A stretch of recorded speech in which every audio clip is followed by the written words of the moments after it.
Bienvenidos a otra entrevista cara a cara con los candidatos PEX para el 2021. Mi nombre es Christopher Vizcardo y tengo el placer de estar aquí acompañado por Ricardo Malca Alvariño, candidato con el número 1 de Somos Perú, que está acompañándonos desde Inglaterra el día de hoy, desde Londres, si no me equivoco. Le voy a permitir a usted que pueda presentarse, contarnos un poquito de usted y cuál ha sido su trayectoria profesional para comenzar. Bueno, muchas gracias por la invitación, te felicito de verdad por la iniciativa. Y te cuento un poco de mí. Yo nací en Lima, nací en diciembre del 76, estudié en el Colegio Jesuita La Inmaculada, luego estudié Ingeniería en Gestión Empresarial en la Universidad Nacional Agraria La Molina, en Lima.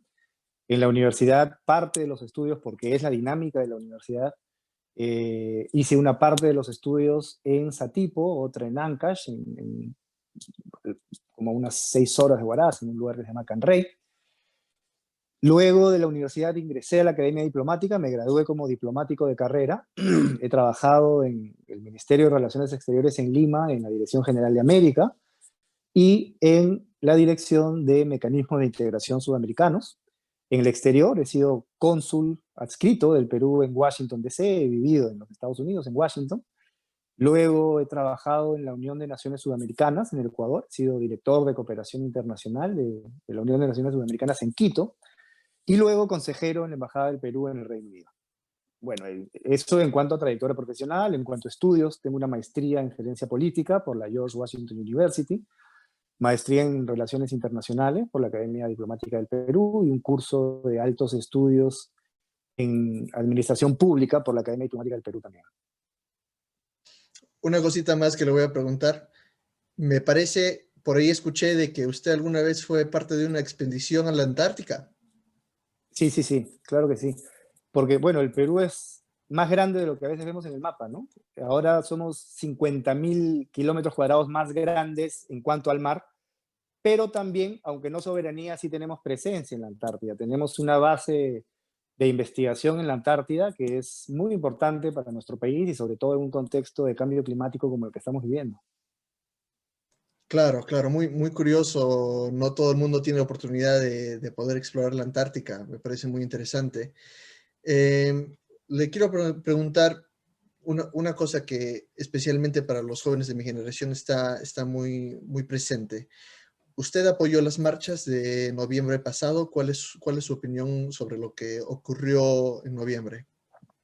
Bueno, yo no estuve en Lima, no estuve en el Perú en ese momento, yo vivía afuera. Sin embargo, debo decir que por más que no participé activamente en las marchas, pues la verdad es que sí las vi con simpatía, porque yo creo que más allá de si nos gusta o no nos gusta el gobierno, pues un país avanza cuando tiene instituciones democráticas sólidas, ¿no? Hay un presidente que fue elegido por un periodo y lo correcto es que termine ese periodo, y por esa razón es que yo, si bien es cierto, no participé en las marchas, sí las vi con simpatía. Perfecto, perfecto. ¿Usted conoce personalmente al señor Daniel Salaverry? No, no personalmente, porque nuevamente vivo fuera, Ujú. pero yo creería que esperaría pronto tener la oportunidad de hacerlo. Claro, considerando de que si usted es elegido, pues le tocaría trabajar como parte de su bancada en el Congreso, ¿verdad? El señor Salaverry ha estado en varios partidos diferentes en los últimos años, ¿verdad? Sabemos que comenzó su trayectoria en el APRA, estuvo como una de las cabezas del Fujimorismo hace muy, muy poco y ahora está en Somos Perú. Dentro del partido de Somos Perú ha habido algunas quejas de que él se ha de alguna forma adueñado del partido, y algunos lo han acusado de ser un vientre de alquiler, o sea, la idea de que, bueno, uno busca una inscripción con la que candidatear y que tal vez para Daniel Salaverry le fue cómodo y le fue fácil ser parte de Somos Perú. No sé qué tan allegado sea usted al partido, si es militante o no, pero ¿qué me puede decir al respecto? ¿Cuál es su opinión? Bueno, él ya lo explicó, ¿no? Yo sí soy militante del partido, yo pertenezco desde hace varios años a Somos Perú, y efectivamente cuando él se inscribe y participa del proceso interno, hubo, como es normal en cualquier partido, gente que estaba a favor y gente que estaba en contra, y sobre su trayectoria en otros partidos, pues él mismo ya lo explicó, ¿no? Y lo que él ha explicado, que yo puedo repetir acá, es que más allá de pertenecer a un partido o a otro, lo importante es mantener unos principios y mantenerse en esa línea de principios. Bueno, también no, soy de la opinión, por lo menos, de que el jale de Martín Vizcarra a Somos Perú es de alguna forma una forma de tratar de ser un poquito más populistas y capitalizar en la fama y en las cosas que hizo Martín Vizcarra como presidente, en el tiempo que fue el presidente. Se puede decir de que el partido tiene un proyecto serio, independiente de tal vez estas corrientes un poquito más populistas, o de los cuestionamientos que se han mostrado. Tiene un proyecto serio, político, que ustedes llevarían a cabo los siguientes 5 años. Mira, Somos Perú es, si no el más, uno de los partidos más serios, ¿no? Respondo lo primero, ¿por qué entró Martín Vizcarra? Porque hay coincidencias, también hay diferencias, pero creo que por el bien de nuestro país es mejor centrarnos en las coincidencias y poder trabajar sobre esa base, ¿no? Somos Perú no es Martín Vizcarra o Ricardo Malca o Juan Pérez o María Gómez. Somos Perú es un partido con mucha trayectoria, es un partido que tiene más de 20 años de vida activa, es un partido que fundó Alberto Andrade con unos principios muy sólidos, ¿no? Y creo que la razón por la cual se crea un partido define al partido. Si tú creas un partido porque eres un empresario de la educación y necesitas un instrumento político para potenciar tu negocio de la educación, entonces ese partido nace torcido, ¿no es cierto? Y tenemos ejemplos en el Perú. Sin embargo, si tú tienes un partido como Somos Perú, que nace en una situación complicada de la democracia para fortalecerla, ¿no? Y lo estructuras con unos principios sólidos, entonces el nacimiento y por lo tanto la estructura de ese partido va mucho más allá de cualquier persona. Si tú miras para atrás, hemos tenido autoridades en congresos de la República, en una serie de municipalidades, en regidurías. Claro que lo que más se ve del partido es a veces aquella persona que sale en la prensa, ¿no? Por ejemplo, Somos Perú tiene militancia a nivel nacional y tiene coordinaciones en todas las regiones y representaciones en todas las provincias del país, que por supuesto forman parte de la estructura orgánica del partido, pero no necesariamente es la gente que sale en entrevistas en la prensa, ¿no? Pero es parte del partido. Somos Perú es un partido muy sólido. Y recordemos en sus inicios, no sé si recordarás o conocerás, cuando Alberto Andrade funda el partido y era presidente Alberto Fujimori, no la tenía fácil, ¿no? Tenía que trabajar en contra de la delincuencia, no tenía el apoyo necesario, entonces crea el Serenazgo. Y así como es una serie de compromisos que finalmente pudo materializar para vías públicas, para poder ordenar el centro de Lima, lo que demuestra que con gestión, con una gestión eficiente, se pueden hacer muchas cosas. Y si yo puedo resumirte en una sola palabra, el legado que Alberto Andrade le deja al partido Somos Perú es gestión y una gestión eficiente. Creo que sí, creo que todos estarían de acuerdo de que Alberto Andrade fue tal vez uno de los mejores alcaldes de Lima de los últimos 20, 30 años. Como sabemos, él comenzó en el PPC, ¿verdad? Y después decidió fundar su propio partido. Pero hablando justo de eso, se podría decir de que Somos Perú, el PPC, tal vez APP, son una serie de partidos que están así muy ideológicamente muy pegados el uno al otro, ¿verdad? Y a veces digo yo que tal vez es un poquito Bueno, difícil también. perdón que te Sí. interrumpa, pero Ujú. para ser ideológicamente pegados hay que tener ideología, ¿no es cierto? Tal vez alguno de Claro. los partidos que tú me mencionaste, no, en mi opinión, no tiene una ideología. Entonces, complicado hacer la comparación. Bueno, entonces usted no nos distingue a Somos Perú como diferente del montón que tal vez se le Sin duda, denomina a ¿no? la derecha o centro derecha.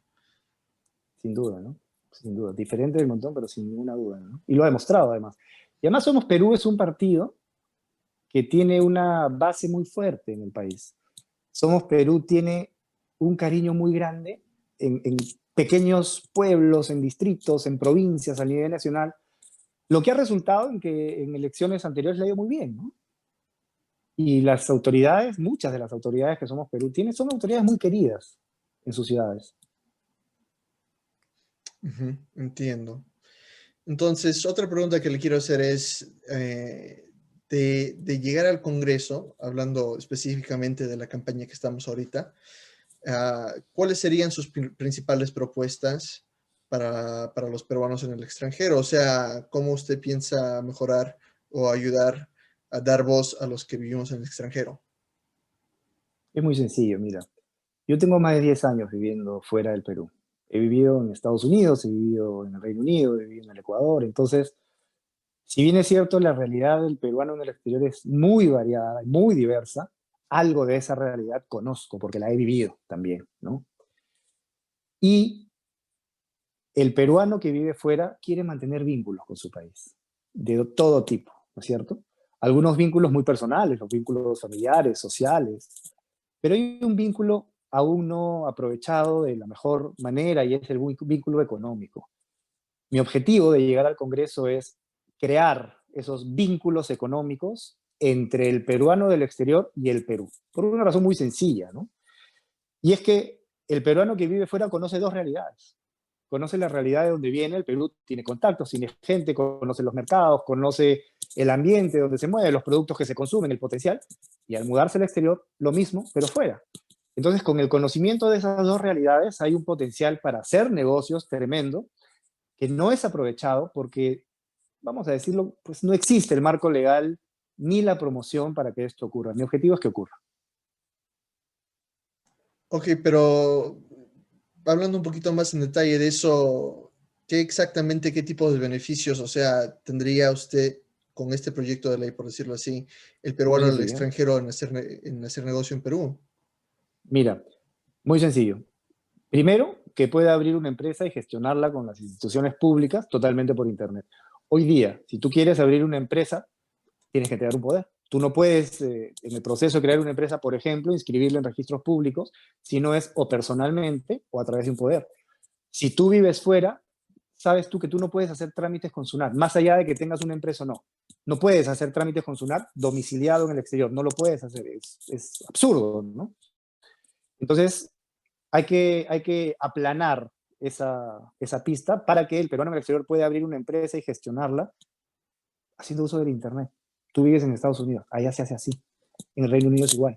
En otros países ya se hace. No se trata de inventar la pólvora, se trata de tomar experiencias exitosas y eficientes de otros países para adaptarlas a nuestra realidad, ¿no?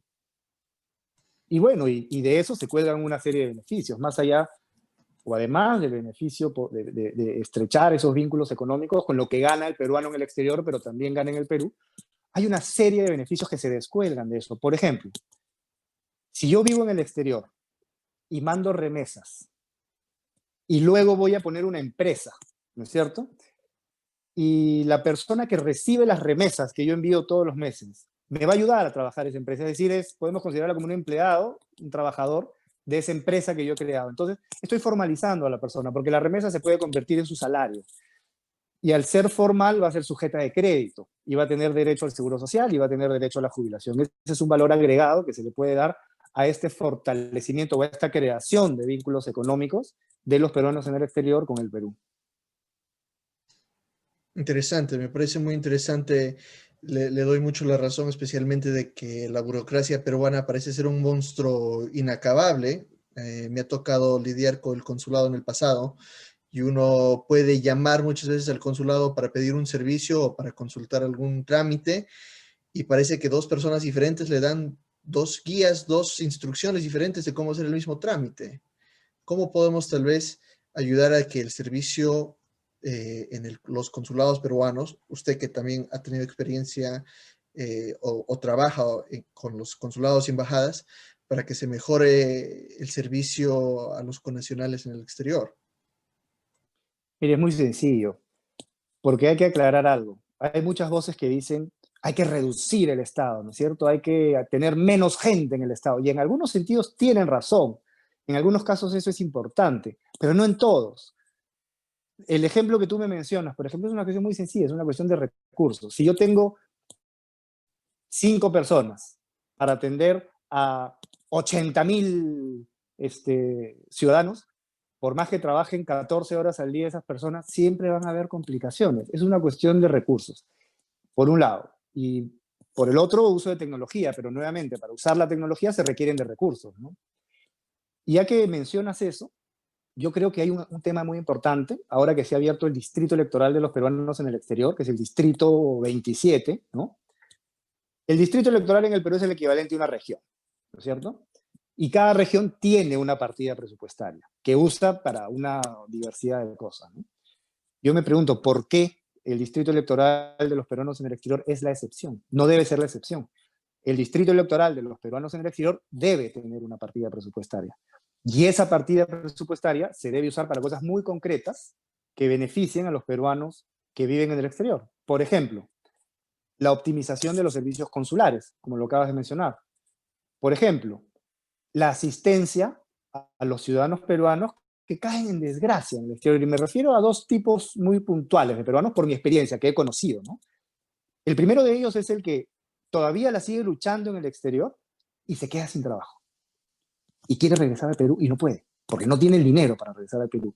Y es perfectamente demostrable que ha caído en desgracia y que está en una situación compleja. Entonces, si bien es cierto existe un fondo, pues por experiencia te digo que no es suficiente. Yo creo que hay que alimentarlo un poco más, ese fondo, para que además permita atender otros casos, como por ejemplo, y nuevamente casos que he conocido, ¿no?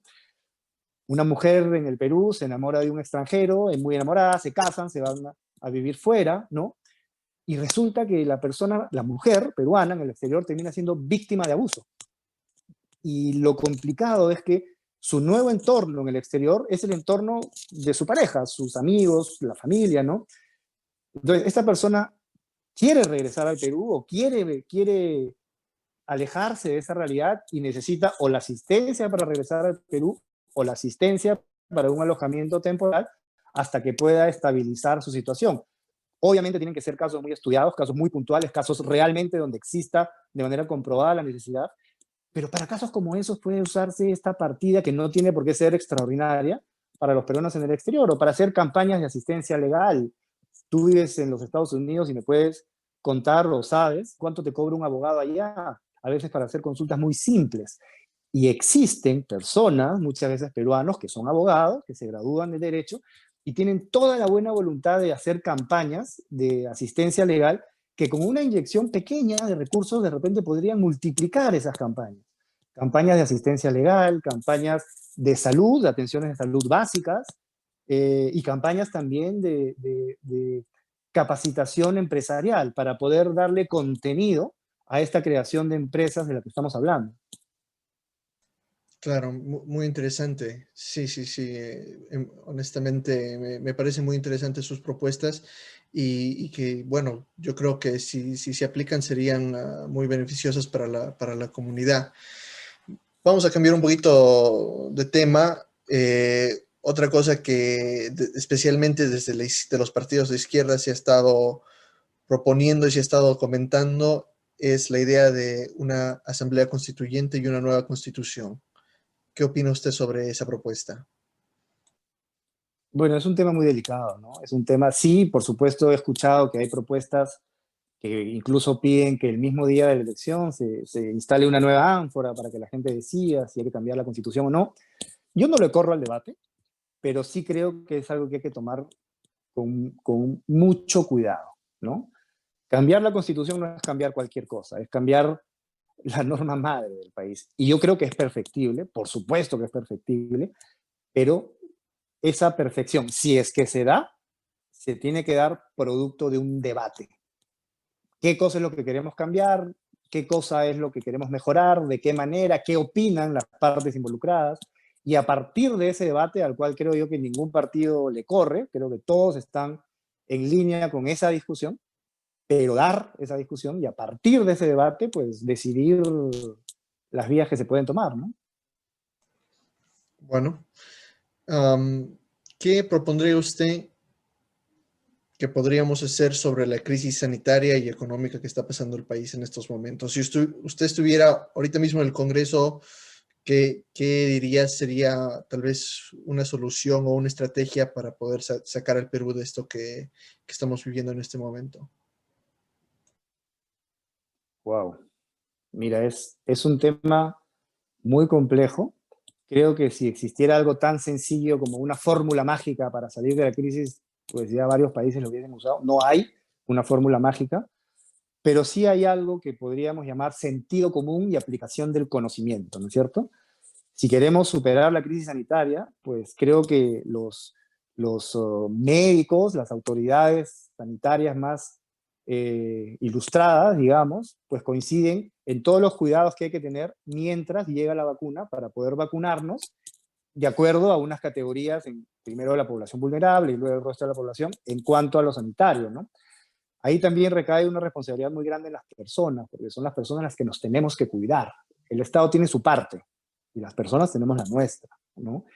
Y en lo económico, nuevamente, no hay una fórmula mágica, no hay una varita o una receta que podamos hacer, pero sí podemos confiar en las personas, ¿no? No complicarles la vida con trámites y que si quieren abrir, entonces tienen que seguir un procedimiento engorroso, facilitarles la vida lo más posible para que haciendo uso de su creatividad y lo que ya conocen, puedan eh, ejecutar, digamos, lo que las mismas personas saben hacer con apoyo del Estado y no con la obstrucción del Estado. ¿Qué principios puede usted decir de que ha aprendido en el tiempo que ha vivido en el extranjero en diferentes países? ¿Qué principios usted ha visto, observado tal vez en otros gobiernos, en otras políticas, que se podría de alguna forma, de una forma general, aplicar en el Perú? Yo sé que no es fácil a veces tratar de nada más importar una idea extranjera, pero de todas maneras uno gana una perspectiva diferente al estar fuera del Perú, como estábamos diciendo hace un momento. ¿Qué opina usted? Mira, creo, en aras del tiempo, nuevamente resumiría eso en una gestión pública eficiente, ¿no? Básicamente eficiente, porque hay problemas en todos los países, hay problemas en la política y la oposición, pero avanzan, ¿no? Entonces, podríamos aventurar algunas palabras clave, ¿no? Generación de riqueza. ¿Qué es lo que a nosotros como país nos puede permitir generar riqueza? Y todo lo que se oponga a esa generación de riqueza en función a usar nuestras fortalezas, repito, para generar riqueza, entonces obstruye, ¿no es cierto? Y esa gestión pública, además, tiene que ser hecha desde partidos sólidos, ¿no?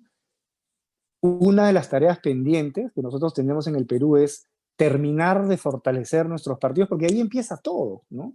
Si nosotros tenemos tantos partidos como elecciones, entonces vamos a tener una inestabilidad que nunca va a terminar. Pero si nosotros tenemos partidos sólidos, donde a la interna de los partidos las personas puedan hacer carrera, y esas personas que hacen carrera tienen un cargo hoy, buscarán otro cargo mañana, en el contexto de una carrera política, entonces cada vez van a tratar de hacer lo mejor posible, teniendo partidos sólidos. Y por lo tanto, la administración pública va a mejorar. Si nosotros tenemos partidos que se crean y desaparecen casi que en función a las elecciones, entonces se nos complica. En mi opinión, ese es el origen. Fortalecer los partidos, tener partidos sólidos. Y tenemos ya avances, ¿no? Tenemos ya avances. En estas elecciones, por ejemplo, quien no pase la valla va a salir de carrera. Tenemos la alternancia, que es una decisión importante, pero nos falta todavía. Creo que en ese proceso de ir fortaleciendo los partidos, uno de los temas importantes, creo yo, es eliminar el voto preferencial. No es muy popular lo que estoy diciendo, pero creo que el voto preferencial no le ha hecho mucho bien a las gestiones parlamentarias de congresos anteriores.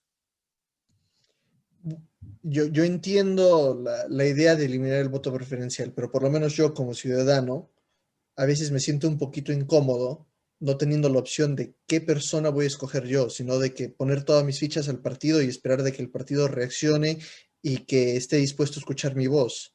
A cambio, cuando uno tiene el voto preferencial o cuando tiene un distrito electoral único, o sea, de una sola persona, donde se escoge nada más a un solo individuo, como es el caso en muchos lados en Estados Unidos y en Inglaterra, ¿no? Entonces uno siente que tiene una conexión con su representante en el Parlamento. ¿Qué podemos hacer para que esa conexión no sea Bueno, tan difusa? la conexión con el representante tiene que ser. Eso es al margen de si tenemos voto preferencial o no. Pero te digo, hemos tenido voto preferencial. ¿Y cuál ha sido el resultado?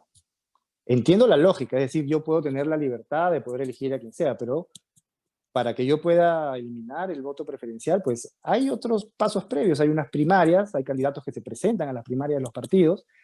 Si es que uno simpatiza con algún partido, puede participar de esas primarias, ¿no es cierto? De manera tal que cuando llegue finalmente a consolidarse la lista de candidatos, tengamos una lista de candidatos buena, ¿no? Buena, que de eso se trata, ¿no?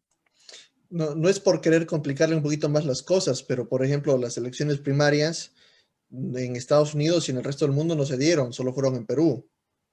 ¿No? Entonces la OMPE no puso mesas en los consulados ni ninguna cosa así para cuando se dieron las elecciones Sí, primarias. sí, bueno, hubo Entonces, un pedido, ¿no? Cierto. entonces el problema es, volvemos a lo mismo, de que yo como individuo desde aquí estoy a merced hasta cierto punto de los partidos y de lo que ellos vayan a decidir allá. ¿Cómo podríamos tal vez solucionar eso? Es muy sencillo, mira. Ya es legal el voto postal en el Perú, es legal, ¿no? Le corresponde ahora a la OMPE reglamentarlo para que establezca el procedimiento para poder finalmente ejecutar el voto postal. Tranquilamente el voto postal se puede aplicar en las primarias, es decir, se anuncian unas primarias, las personas que están, por ejemplo, en este caso en el exterior, se inscriben como personas que quieren participar de estas primarias, mediante el voto postal se les envía un sobre con el voto y un sobre para retornar el voto. No es tan complicado. Ok, perfecto. Una pregunta personal, estuve yo revisando la declaración jurada sobre, bueno, que usted presentó con su candidatura al Jurado Nacional de Elecciones. Me muestra que usted tiene una remuneración bruta anual de 80.000 soles, si no me equivoco. Pero en la sección de otras remuneraciones sale casi 500.000 soles más del sector público, lo que a mí no me cuadra mucho. Eso quiere decir de que usted tiene contratos aparte con el Estado que le permiten esa remuneración, o no sé si podría explicar cómo es que no sale esa cifra. No, no, no, te explico. No es tanto como eso, pero te explico cómo sale esa cifra. Es una asignación por servicio exterior cuyos parámetros los establecen las Naciones Unidas y se da en función al país en el que uno vive. Yo vivo en este momento en el Reino Unido. El Reino Unido es un país cuyo costo de vida es muy alto, es casi varias veces más caro que países como el nuestro. Entonces, estos índices de Naciones Unidas establecen montos, digamos, sugeridos para los costos de vida en diferentes países. Entonces, a eso responde y ese es un criterio que los países usan, ¿no? Que todos los países usan ese criterio para poder dar esa asignación de servicio exterior, ¿no? En el Perú es el salario que usted menciona, algo cercano a eso. O sea que es diferente al salario regular que usted recibe por su servicio como, bueno, como parte de un consulado, de una embajada, entonces. Sí, correcto. Ok, perfecto, perfecto. Bueno, es importante preguntar estas cosas nada más para entender los números, ¿no? Es importante que la gente pueda tener un poquito de entender los ingresos y egresos. Desafortunadamente hemos tenido todo tipo de casos de corrupción y cositas así, que por eso es que yo quería recalcar esos números y agradezco de que esté dispuesto usted a comentarlo. Esas son todas las preguntas que tengo. Le quiero dar una oportunidad si tiene usted algún otro comentario que se le quedó en el tintero antes de terminar. Bueno, invitar a que evalúen bien, a quienes nos escuchan, que evalúen bien por quién votar, ¿no? Que procuren participar, porque finalmente van a haber algunas autoridades que saldrán electas, vayamos a votar o no, algunas autoridades saldrán electas, y hagamos el esfuerzo de ir a votar y de votar a conciencia, de ver cuáles son los candidatos que existen en los diferentes partidos y votar por la persona que creemos que puede hacer una mejor gestión en beneficio no solamente de los peruanos que viven en el exterior, que es el caso del que estamos hablando, sino también del país, ¿no? Porque los congresistas tienen tres funciones. El congresista legisla, fiscaliza y representa, ¿no? Entonces, las, discusiones legales en las que se involucre un congresista van a afectar a todos los peruanos, vivan en el extranjero o vivan en el Perú. Por eso es una invitación a que evalúen, piensen el voto y voten a conciencia. Perfecto, bueno, muchísimas gracias entonces. Esta ha sido una entrevista con Ricardo Malca Alvariño, candidato con el número 1 de Somos Perú para estas elecciones, estos comicios de abril. candidato para los peruanos en el extranjero. Muchísimas gracias por su tiempo. Le agradezco que usted se siente aquí conmigo a poder comentar estos temas. Y bueno, será en otra ocasión entonces. Muchas gracias. Gracias por la invitación y con mucho gusto en una próxima ocasión.